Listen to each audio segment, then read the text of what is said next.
নমস্কাৰ এই মুহূৰ্তত আহি পৰিছে ৰাতিপুৱাৰ কেইবাটাও গুৰুত্বপূৰ্ণ খবৰ আজি 26 অক্টোবৰ অসমৰ লগতে ভাৰতৰ বিভিন্ন প্ৰান্তৰ পৰা কেইবাটাও খবৰ আহি পৰিছে এই মুহূৰ্তত জনাই আছো এটা big breaking news Himanta Biswa Sarma বৰ্তমান সময়ত জুবিন গাৰ্গৰ ন্যায়ৰ পক্ষত নাই ক্ষমতাই মূৰত ধৰিছে মুখ্যমন্ত্ৰী হিমন্ত বিশ্ব শৰ্মা জুবিন গাৰ্গক প্ৰকৃততে ন্যায় কোনে দিব তাক লৈ জুবিনৰ অনুৰাগীৰ ভিতৰত প্ৰশ্নৰ সৃষ্টি হৈছে হিমন্ত বিশ্ব শৰ্মাৰ স্ববিৰোধী মন্তব্যই কিন্তু ন্যায় ব্যৱস্থাক লৈ বৃহৎ প্ৰশ্নবোধকৰ অৱতাৰণা কৰিছে ন্যায়ৰ নামত আপুনি আৰু কিমান মিথ্যাচাৰৰ আশ্ৰয় ল'ব মুখ্যমন্ত্ৰী ডাঙৰীয়া প্ৰথমে মুখ্যমন্ত্ৰী হিমন্ত বিশ্ব শৰ্মাই কৈছিল কি শুনক ন্যায় বিজেপিয়ে দিব আৰু বিজেপিয়ে কৰিব এতিয়া হিমন্ত বিশ্ব শৰ্মাই কৈছে কি শুনক কাৰণ ন্যায়টোতো ন্যায়ালয়ে দিব মইতো মুখ্যমন্ত্ৰীয়ে মইতো চিফ জাষ্টিস নহয়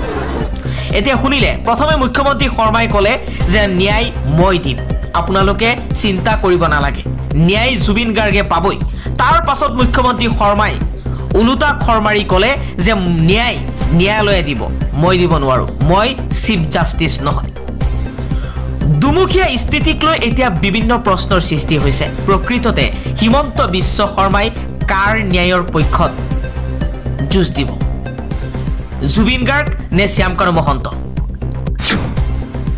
বিজেপি চৰকাৰৰ বিৰুদ্ধে আকৌ নামিছে আচ্ছা মৰিলেও মৰি যাম জনজাতি লৈ যাম আছে হেংদাং লোৱা নাই ললে হেংদাং ৰক্ষা নাই জনজাতিকৰণৰ দাবীত মৰাণত চেপনত আটাচুৰ বিশাল প্ৰতিবাদী জোৰ সমদত আগন্তুক 2026 চনৰ নিৰ্বাচনত বিজেপিক প্ৰত্যাহ্বান জনাব বুলি মন্তব্য কৰি জনজাতিকৰণৰ দাবীত মৰাণত এইদৰে হাজাৰ হাজাৰ লোক ওলাই আহি জনজাতিকৰণৰ দাবীত প্ৰতিবাদী কাৰ্যসূচী ৰূপায়ণ কৰিছে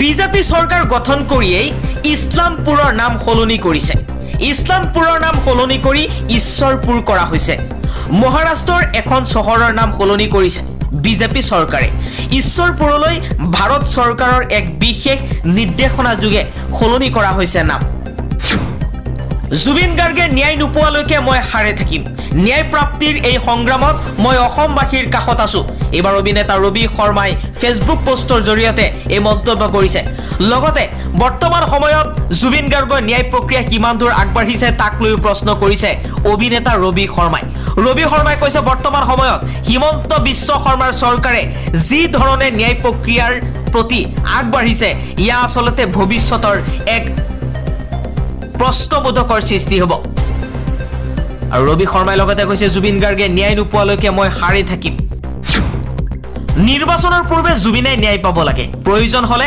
জুবিনৰ ন্যায়ৰ বাবে ৰাস্তাত বাগৰিবলৈও মই হাজু ন্যায় দিন বাঢ়ি থাকিলে অসমত হুলস্থুল বাঢ়িব জুবিন এজন নিজেই এছপি শিল্পীৰ ক্ষেত্ৰত কোনো এছপি থাকিব নালাগে চৰকাৰৰ এছপিক লৈ সংগীত শিল্পী জেপি দাসৰ এই মন্তব্য জাতি ধৰ্মৰ ঊৰ্ধত মানৱতাক গুৰুত্ব দিয়া ব্যক্তিজন আছিল জুবিন গাৰ্গ বিশিষ্ট সমাজকৰ্মী মেধা পাটকাৰৰ এই মন্তব্য মেধা পাটকাৰে জুবিন গাৰ্গৰ ন্যায় প্ৰসংগত মন্তব্য কৰাৰ বাবে হিমন্ত বিশ্ব শৰ্মাই সৰব হৈ পৰিছে মুখ্যমন্ত্ৰী হিমন্ত বিশ্ব শৰ্মাই কৈছে মেধা পাটকাৰে অসমত আহি উচ্ছেদৰ বিৰুদ্ধে মন্তব্য কৰিছে তেও যদি উচ্ছেদৰ বিৰুদ্ধে কয় তেতিয়াহলে আৰু দুটা ঘৰ বেছিকৈ ভাঙিম আসলতে মুখ্যমন্ত্ৰী হিমন্ত বিশ্ব শৰ্মাৰ ক্ষমতাই মূৰত ধৰি এতিয়া জিতি কৰিবলৈ আৰম্ভ কৰিছে মেধা পাটকাৰে কৈছে হিমন্ত বিশ্ব শৰ্মা মুখ্যমন্ত্ৰী নহয় তেও আসলতে এজন স্বৈৰাচাৰী শাসকহে অসমৰ অৱস্থা মেধা পাটকাৰে বুজিব নোৱাৰে মেধা পাটকাৰে আজি অসমলৈ আহিলে কাইলৈ দুটা ঘৰ বেছিকৈ ভাঙিম বিশিষ্ট সমাজকৰ্মী মেধা পাটকাৰৰ অসম ভ্ৰমণৰ সময়তে এই বিস্ফোৰক মন্তব্য কৰিছে মুখ্যমন্ত্ৰী হিমন্ত বিশ্ব শৰ্মাই বক্স অফিসত সুনামিৰ সৃষ্টি কৰিব ৰৈ ৰৈ বিনালে জুবিন তুমি আকৌ কৰি দেখুৱা জয় অসমীয়া সিনেমা ৰৈ ৰৈ বিনালেৰ অভিলেখ সংখ্যক টিকট আগতীয়াকৈ বুকিংৰ পিছতে ফেচবুকত অভিনেতা যতীন বৰাৰ ফেচবুক পোষ্ট যতীন বৰাই কৈছে জুবিন সদায় মানুহৰ অন্তৰত আছিল আৰু সদায় মানুহৰ অন্তৰত থাকিব তাৰেই এক ছবি দেখুৱাই গৈছে জুবিনৰ ৰৈ ৰৈ বিনালে ছবিখনে মুক্তিৰ পূৰ্বেই বক্স অফিসত সুনামিৰ সৃষ্টি কৰিছে ৰৈ ৰৈ বিনালে অভিলেখৰ পাছত অভিলেখ সৃষ্টি কৰিছে ৰৈ ৰৈ বিনালে। দক্ষিণৰ জনপ্ৰিয় ছবি বাহুবলী আৰু কান্তাৰকো চেৰ পেলাইছে জুবিনৰ ৰৈ ৰৈ বিনালে ছবিয়ে। অগ্ৰিম টিকট বুকিঙৰ ৰেকৰ্ড গঢ়িছে। ইতিমধ্যে অসমীয়া ছবিৰ সকলো অভিলেখ ভংগ কৰিছে মুক্তিৰ পূৰ্বে। দক্ষিণৰ দুখনকৈ চিনেমাক চেৰ পেলাইছে জুবিনৰ ছবিয়ে। মুক্তিৰ পূৰ্বে সকলো অভিলেখ ভংগ কৰিছে বলিউডৰ বহু চিনেমাৰ ৰেকৰ্ড। ঈশ্বৰ পুত্ৰৰ দৰেই যেন ইতিহাস হৈ ৰব ৰৈ ৰৈ বিনালে। নেশ্যনেল ট্ৰেণ্ডিঙত জুবিন গাৰ্গৰ অন্তিম ছবি ৰৈ ৰৈ বিনালে। একেলগে 20খনৰো অধিক দেশত মুক্তি পাব ৰৈ ৰৈ বিনালে।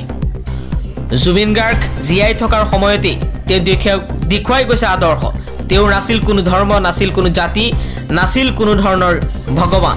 তেওঁ নিজেই কৈছিল মই মুক্ত, মই কাঞ্চনজংঘা। আজি জুবিনৰ আদৰ্শৰে অনুপ্ৰাণিত হৈ হাজাৰ হাজাৰ লাখ লাখ যুৱকে এইদৰে ৰাস্তাত নামিছে ন্যায় বিচাৰি।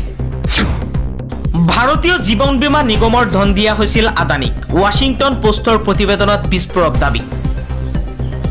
আন্তঃৰাষ্ট্ৰীয় সংবাদপত্ৰ ৱাশ্বিংটন পোষ্টৰ এক তদন্তত প্ৰকাশ পাইছে কেনেকৈ মোদী চৰকাৰে চৰকাৰী মালিকানাধীন ভাৰতীয় জীৱন বীমা নিগমৰ পৰা ধন লৈ গৌতম আদানীৰ ঋণগ্ৰস্ত গোটটোক উদ্ধাৰৰ বাবে $3.9 বিলিয়ন পৰিকল্পনা মনে মনে দিছিল।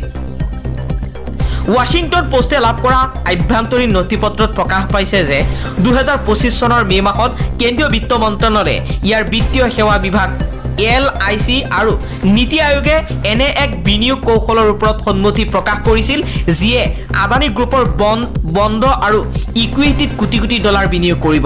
এই পৰিকল্পনাত আদানী বন্দৰৰ বাবে $585 মিলিয়ন বণ্ড জাৰি কৰাটো অন্তৰ্ভুক্ত কৰা হৈছিল। ৰাষ্ট্ৰসংঘৰ মজিয়াত ভাৰতক অপমান পাকিস্তানৰ। গণতন্ত্ৰক এলিয়েন কনচেপ্ট হিচাপে গণ্য কৰিলে পাকিস্তানে। শুকুৰবাৰে ৰাষ্ট্ৰসংঘৰ নিৰাপত্তা পৰিষদৰ বিতৰ্কৰ সময়ত ভাৰতৰ ৰাষ্ট্ৰদূত পাৰ্বথানেনী হৰিছে পাকিস্তানৰ দূতক প্ৰতিক্ৰিয়া প্ৰকাশ কৰি উল্লেখ কৰে যে পাকিস্তানে গণতন্ত্ৰক এলিয়েন কনচেপ্ট হিচাপে গণ্য কৰাৰ অভিযোগ উত্থাপন কৰি ভাৰতে অবৈধভাৱে দখল কৰা ভূখণ্ডত মানৱ অধিকাৰ উলংঘাৰ অন্ত পেলাবলৈ দাবী জনাইছে। হৰিছে পাক অধিকৃত ভূখণ্ডত চলি থকা মানৱ অধিকাৰ উলংঘাৰ বাবে গৰিহণা দি ৰাষ্ট্ৰসংঘৰ 80 বছৰীয়া নিৰাপত্তা পৰিষদত জৰুৰী সংস্কাৰৰ আহ্বান জনাইছে, যিটোৱে 1945 চনৰ পুৰণি ভূ ৰাজনৈতিক প্ৰতিফলিত কৰে আৰু এই নীতিক 2025 চনৰ প্ৰত্যাহ্বানৰ বাবে অযোগ্য বুলি তেওঁ মত প্ৰকাশ কৰিছে। জুবিন ক্ষেত্ৰক লৈ পুনৰ কঠোৰ হিমন্ত বিশ্ব শৰ্মা। ভংগ কৰিলে বিপদ হ'ব, সকিয়নি মুখ্যমন্ত্ৰী শৰ্মাৰ। ৰাজ্যজুৰি ভিন্ন স্তৰত তীব্ৰ প্ৰতিক্ৰিয়াৰ পাছতেই জুবিন ক্ষেত্ৰত চৰকাৰে জাৰি কৰা সিদ্ধান্তত অটল আছে ৰাজ্যৰ মুখ্যমন্ত্ৰী হিমন্ত বিশ্ব শৰ্মা। জুবিন ক্ষেত্ৰত আইন ভংগ কৰিলে মহা বিপদ হ'ব বুলি মন্তব্য কৰিছে মুখ্যমন্ত্ৰী হিমন্ত বিশ্ব শৰ্মাই। SOPৰ জৰিয়তে প্ৰথমতে ৰাতিপুৱা 6 বজালৈ নিশা 10 বজালৈ, ৰাতিপুৱা 6 বজাৰ পৰা নিশা 10 বজালৈ মুকলি ৰখাৰ কথা ঘোষণা কৰিছিল যদিও তীব্ৰ প্ৰতিক্ৰিয়াৰ অন্তত নিশা 11 বজালৈকে বৃদ্ধি কৰিছিল সময়সীমা। ইয়াৰ পাছতো বিৰোধী ৰাজনৈতিক দলসমূহৰ লগতে ভিন্নজনে আপত্তি দৰ্শাইছিল। শেহতীয়া পৰিস্থিতিক লৈ মুখ্যমন্ত্ৰীগৰাকীয়ে কৈছে যে নিয়ম নীতি ৰাইজৰ বাবে বনোৱা হৈছে। কেইজনমানে অনুৰোধ জনাইছিল যাতে সোণাপুৰৰ জুবিন ক্ষেত্ৰ বন্ধ কৰাৰ সময়সীমা বৃদ্ধি কৰা হয়। সেয়েহে নিশা 10 বজাৰ পৰিৱৰ্তে 11 বজাৰ পাছত প্ৰৱেশ বন্ধ কৰা হৈছে জুবিন অনুৰাগীৰ বাবে। আইন ভংগ কৰাসকলৰ বিৰুদ্ধে কঠোৰ ব্যৱস্থা গ্ৰহণ কৰা হ'ব বুলিও মন্তব্য কৰিছে মুখ্যমন্ত্ৰী শৰ্মাই। জুবিনৰ ন্যায় বিচাৰি পদ্ম হাজৰিকাৰ নেতৃত্বত তেজপুৰৰ ৰাজপথত নামিল সহস্ৰাধিক বিজেপি নেতাকৰ্মী। অসমীয়াৰ প্ৰাণৰো প্ৰাণৰ মহান শিল্পী হিয়াৰ আমঠু জুবিন গাৰ্গৰ অকাল বিয়োগত শোক স্তব্ধ সমগ্ৰ অসম। তেজপুৰত হাতে হাতে ময়ো জুবিন অনুৰাগী আমিও জুবিন অনুৰাগী বেনাৰ পোষ্টাৰ লৈ মায়াবিনী গীত গাই ন্যায় বিচাৰি হাজাৰ হাজাৰ বিজেপি নেতাকৰ্মী ৰাজপথত নামিছে।